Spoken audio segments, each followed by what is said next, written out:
आज का हमारा टॉपिक है फॉरेन ट्रेड और इंपोर्ट सब्स्टिट्यूशन।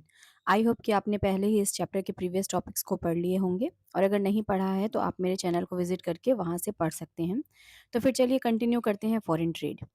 आपने चैप्टर में पढ़ा ही था कि इंडिपेंडेंस के टाइम इंडिया का फॉरेन ट्रेड बहुत लिमिटेड था। इंडिया की ट्रेडिंग एक्टिविटीज़ मोस्टली उन्हीं कंट्रीज़ के साथ होती थी जहाँ तक ब्रिटिश गवर्नमेंट परमिशन देती थी, जैसे चाइना, श्रीलंका और ईरान।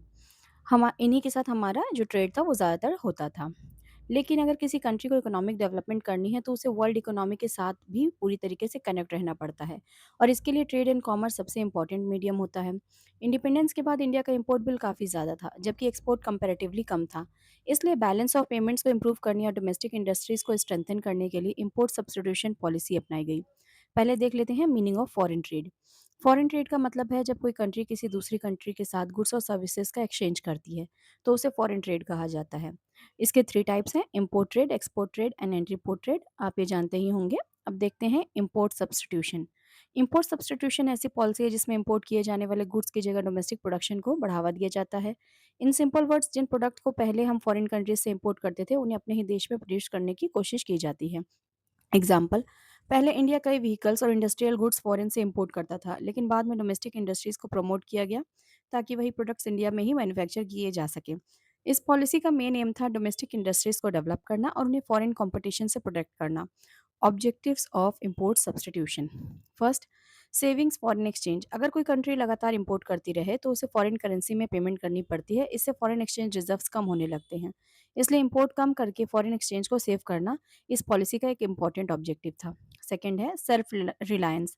इंडिया धीरे धीरे सेल्फ रिलायंट बनना चाहता था, यानी डेली नीड्स की जरूरतों और इंडस्ट्रियल गुड्स के लिए फॉरेन कंट्रीज पर डिपेंडेंस कम हो और ज़्यादा से ज़्यादा प्रोडक्ट्स इंडिया में प्रोड्यूस किए जाएं। Third, to avoid foreign competition. Independence के टाइम इंडियन इंडस्ट्रीज अभी डेवलपिंग स्टेज में थी। ऐसे में वे डेवलप्ड कंट्रीज के इंडस्ट्रीज के साथ कंपटीशन नहीं कर सकती थी। इसलिए उन्हें कुछ समय तक प्रोटेक्शन देना ज़रूरी था ताकि वे मजबूत होकर फ्यूचर में इंटरनेशनल मार्केट में भी कम्पीट कर सकें।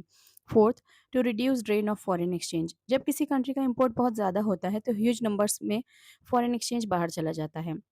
इंपोर्ट सब्स्टिट्यूशन का एम इस अननेसेसरी आउटफ्लो को कम करना और डोमेस्टिक प्रोडक्शन को बढ़ावा देना भी था।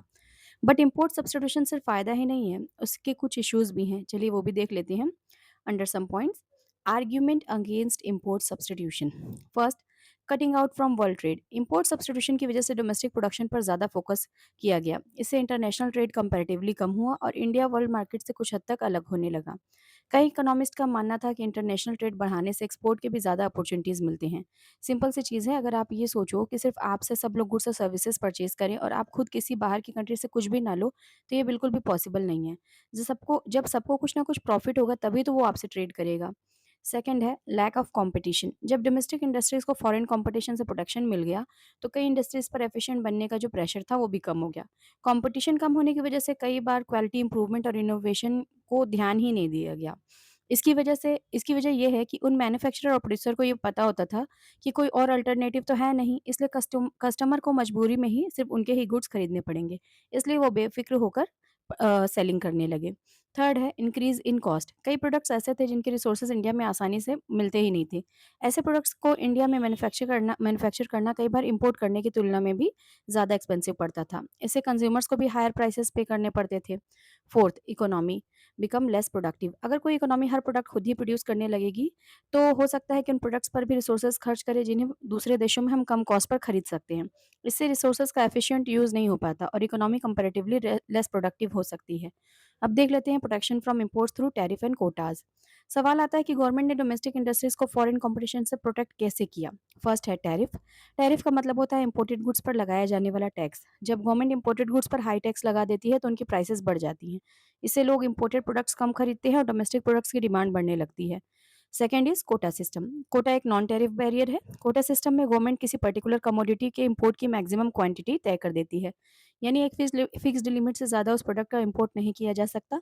इसका मेन ऑब्जेक्टिव भी यही था कि डोमेस्टिक प्रोड्यूसर्स को फॉरेन कंपटीशन से प्रोटेक्शन मिले और डोमेस्टिक इंडस्ट्रीज का डेवलपमेंट हो सके। चलिए अब हम critical evaluation of industrial development from year 1950 to 1990 भी देख लेते हैं, यानी इस पीरियड में इंडिया ने इंडस्ट्रियल डेवलपमेंट के एरिया में क्या अचीवमेंट्स हासिल की और किन ड्रॉबैक्स का भी सामना किया।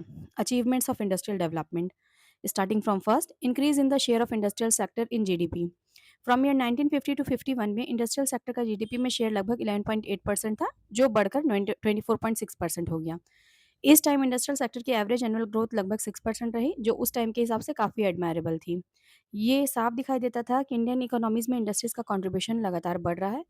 Second, industrial sector became diversified. Independence के टाइम से इंडस्ट्रीज़ का फोकस मेनली कॉटन, टेक्सटाइल और जूट इंडस्ट्रीज़ तक ही लिमिटेड था।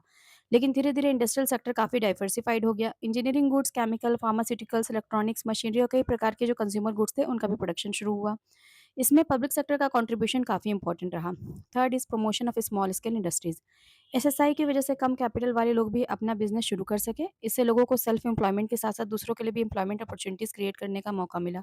स्पेशली रूरल एरियाज़ में इंडस्ट्रीज़ के डेवलपमेंट से रीजनल इम्बैलेंस को कम करने में भी मदद मिली। Fourth is protection from foreign competition.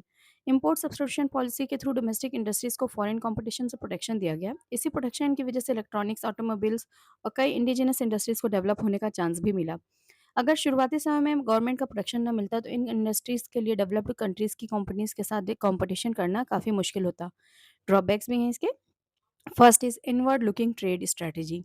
Import substitution पर ज़्यादा फोकस होने की वजह से इंडिया का एक्सपोर्ट सेक्टर उतनी तेज़ी से डेवलप नहीं हो पाया। डोमेस्टिक मार्केट पर ज़्यादा ध्यान दिया गया, लेकिन इंटरनेशनल मार्केट में इंडियन प्रोडक्ट्स की प्रेजेंस कंपैरेटिवली कम रही। Second is lack of competition. Foreign competition कम होने की वजह से कई डोमेस्टिक प्रोड्यूसर्स पर क्वालिटी इंप्रूवमेंट करने या इनोवेशन लाने का प्रेशर ही नहीं था। इसका रिजल्ट ये हुआ कि कई बार इंडियन कंज्यूमर्स को वही प्रोडक्ट्स खरीदने पड़ते जो मार्केट में अवेलेबल थे, भले ही उनकी क्वालिटी इंटरनेशनल स्टैंडर्ड के बराबर बिल्कुल भी ना हो। Third is drawbacks of licensing policy. Licensing policy से गवर्नमेंट को इंडस्ट्रीज पर कंट्रोल रखने में मदद तो मिली, लेकिन इसके भी कुछ ड्रॉबैक्स थे। फर्स्ट ये था कि बड़े जो इंडस्ट्रियल हाउसेस थे, वो कई लाइसेंस ऑब्टेन कर लेते थे ताकि दूसरे एंटरप्रेन्योर्स उसी सेक्टर में आसानी से एंट्री ना कर सकें। यानी कई बार लाइसेंस सिस्टम का यूज़ कंपटीशन को रोकने के लिए भी किया जाता था। एग्जाम्पल, कई बड़े बिजनेस ग्रुप अपनी अलग-अलग सब्सिडरी कंपनीज के नाम पर लाइसेंस ऑब्टेन कर लेते थे, जिससे नए एंटरप्रेन्योर्स के लिए मार्केट में एंटर करना डिफिकल्ट हो जाता। और इसके अलावा लाइसेंस ऑब्टेन करने की पूरी प्रोसेस काफ़ी टाइम कंज्यूमिंग और पेपर वर्क से भरी हुई थी। इससे कई इंडस्ट्रियल प्रोजेक्ट्स में अननेसेसरी डिले भी होता था। Fourth is contribution and limitation of public sector. Public sector ने इंफ्रास्ट्रक्चर डेवलपमेंट, हैवी इंडस्ट्रीज और बैकवर्ड एरियाज के डेवलपमेंट में बहुत इंपॉर्टेंट रोल प्ले किया, लेकिन इससे कुछ ड्रॉबैक्स भी थी। कई इकोनॉमिस्ट का मानना था कि पब्लिक सेक्टर उन नॉन एसेंशियल सेक्टर्स में भी काम कर रहा है जहां प्राइवेट सेक्टर आसानी से इन्वेस्टमेंट कर सकता था, जैसे होटल्स और कुछ टेलीकम्युनिकेशन सर्विसेज। इससे गवर्नमेंट के रिसोर्सेज उन एरियाज में भी खर्च हो रहे थे जहां उनकी उतनी ज़रूरत भी नहीं थी।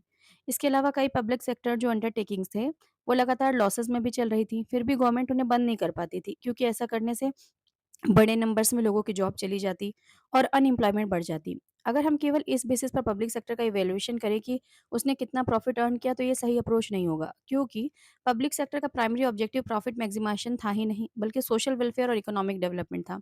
इसलिए पब्लिक सेक्टर की सक्सेस को इस बात से भी इवैल्यूएट किया जाना चाहिए कि उसने वेलफेयर किया कितना, एम्प्लॉयमेंट जनरेशन कितना किया, इंफ्रास्ट्रक्चर डेवलपमेंट और बैलेंस रीजनल डेवलपमेंट में उसका कितना कंट्रीब्यूशन है। आई होप कि आपको इंडस्ट्रियल डेवलपमेंट का पूरा टॉपिक अच्छे से समझ में आ गया होगा। Now I want to ask you a question. क्या आपको कोई ऐसी पीएसयू पता है जो बहुत लंबे टाइम से लॉस में चल रही है बट गवर्नमेंट ने उसे बंद नहीं किया है? अगर पता हो तो कमेंट सेक्शन में बताइए। और अगर आपको ये वीडियो हेल्पफुल लगी हो तो लाइक, शेयर और सब्सक्राइब ज़रूर करें। और ऐसे ही कॉमर्स और इकोनॉमिक्स के और वीडियोज़ के लिए जुड़े रहिए। सी यू इन नेक्स्ट वीडियो।